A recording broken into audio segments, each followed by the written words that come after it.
Lewis Hamilton's widely anticipated move to Ferrari in 2025 was intended to be a new chapter, a revival for the seven-time world champion following a rough few years at Mercedes. Instead of a triumphant comeback, Hamilton has found himself embroiled in discontent, dealing with a Ferrari SF-25 that feels more strange than familiar.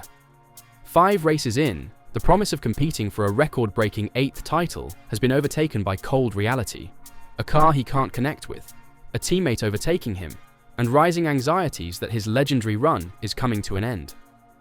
Is there anything he can do to change his fortunes around in the upcoming races? Well, Ferrari had a hard-hitting message for him.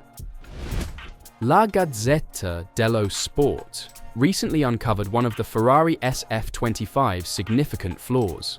It apparently goes into crisis when running short on gasoline through slow-speed turns. This combination, which is frequently seen in qualifying trim, has hampered Ferrari since the beginning of the season, and it's been especially problematic for Hamilton. Despite his impressive sprint victory in China, Hamilton has yet to finish ahead of Charles Leclerc in a Grand Prix. In Bahrain and Saudi Arabia, he trailed Leclerc by more than half a second during qualifying. The difference has not gone unnoticed. "I think I'll struggle in Miami," Hamilton admitted following the Saudi Arabian Grand Prix. "I don't know how much longer I'll struggle for, but it's definitely painful. At the moment, there's no fix. So, this is how it's going to be for the rest of the year. It's going to be painful." Hamilton described the car as sliding around and experiencing massive understeer during the first stint of the Saudi race, followed by degradation and ongoing balance issues. "In qualifying, it's me extracting performance. In the race, I tried everything, and the car just didn't want to go quicker," he said bluntly. His effort to adapt has even led him to joke that he may need a brain transplant to keep up. According to Hamilton, the data differs little from Leclerc's telemetry, but the subtleties matter. He's been driving this car for a long time, so he definitely knows it really well. There's plenty in the data, for sure. I mean, honestly, it doesn't look massively different in the data, just I go slower through the corners. Hamilton further elaborated, "I'm struggling to feel the car underneath me, but there's no particular thing. There's nothing to say, hey, this is the issue." The Ferrari SF-25's ride height issues, notably its sensitivity in low-fuel setups, were highlighted when Hamilton was penalized from the Chinese Grand Prix for excessive plank wear. "That caused Ferrari to run the car higher than we would like," he conceded, thus worsening its lack of mechanical grip and rear stability. Ferrari CEO Fred Vasseur has repeatedly asked for calm in the face of rising scrutiny.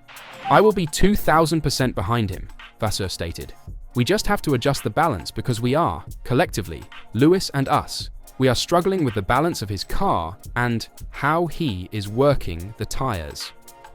The Frenchman denied claims indicating Hamilton's performance decline was drastic. "It's not dramatically. We did 5 races so far. I know that you want to have the big headlines tomorrow, that Fred said this. But this is Fingbolt. At the end of the day, we are in competition. You have ups and downs. When we have ups, we are not world champions. When we have downs, we are not nowhere. It's just a competition." I'm not sure that you draw the same conclusion with Max Verstappen last week when he was 7th in Bahrain. Vasseur urged patience. "We just have to stay calm. You can do whatever you want. I don't want to worry for you. At least for us as a team, we have to work step by step." Meanwhile, Hamilton offered a rallying cry to fans during a recent event in London. "Please keep your fingers crossed. I'm not going to give up. We're going to keep getting better. Still we rise, right?" Despite this optimism, Ferrari's road ahead appears to be no less difficult. The team is experiencing inconsistencies in qualifying and race pace. As Leclerc explained after his Saudi Arabian podium, "I think we are close on the race pace. I think free air dictates a little bit who is going to win the race. Maybe this year a little bit more than other years. And obviously, when that is the case, qualifying is more important. But unfortunately, for 2 years, we are just struggling in qualifying to put everything together. This weekend, the problem is, it's not always the same issue. This time, it was 4/10 in the first 3 corners. For the rest of the lap, we were fast. We cannot lose too many races before finding it, because we're already 50 points down in the Drivers' Championship. I don't want to be losing more points than that in the next few races. What's the root cause? Ferrari's switch to a new pushrod suspension configuration and aerodynamic improvements with the SF-25 have yet to produce consistent results.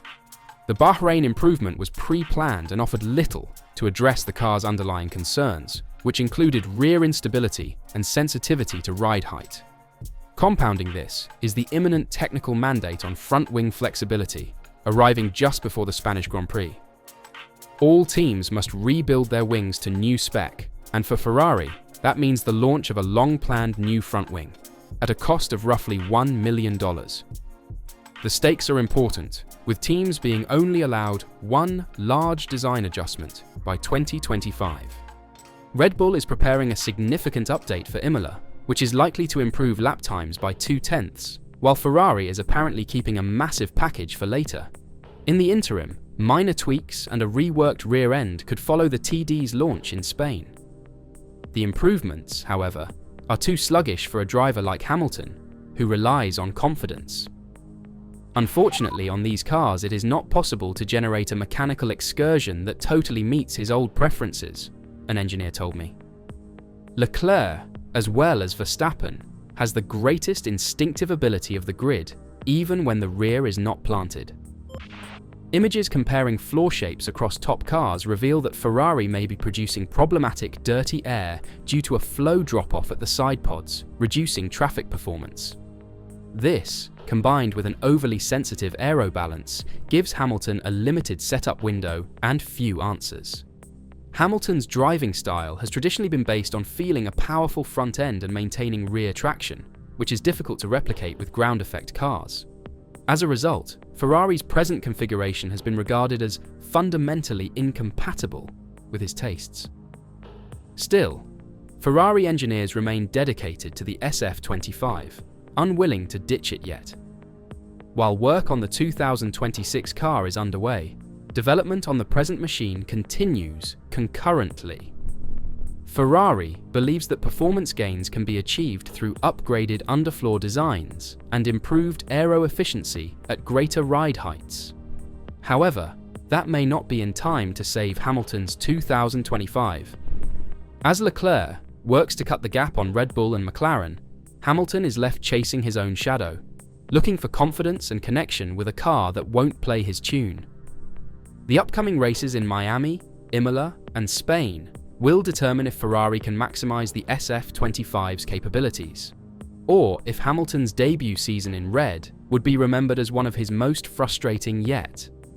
If Hamilton can turn things around, if the modifications Ferrari is counting on arrive, if he finds his groove with the SF-25, and if qualifying pace becomes less of a disadvantage, the narrative may shift quickly.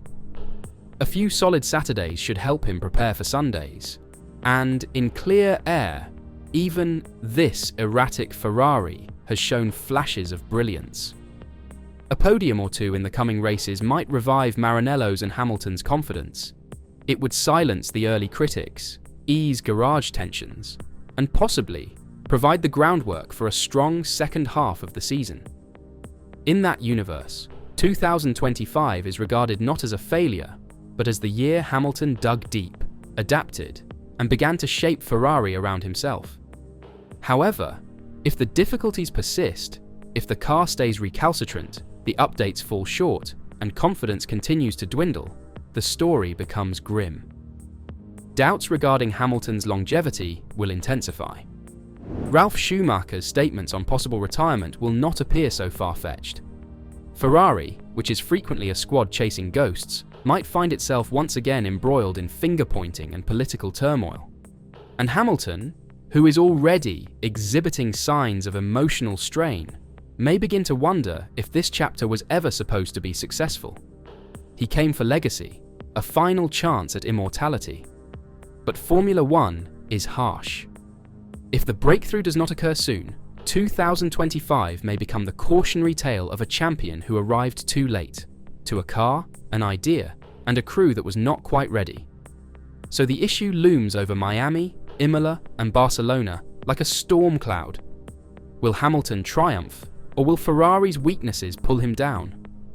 In any case, we're watching a legend battle against time, expectation, and a machine that was not designed for him.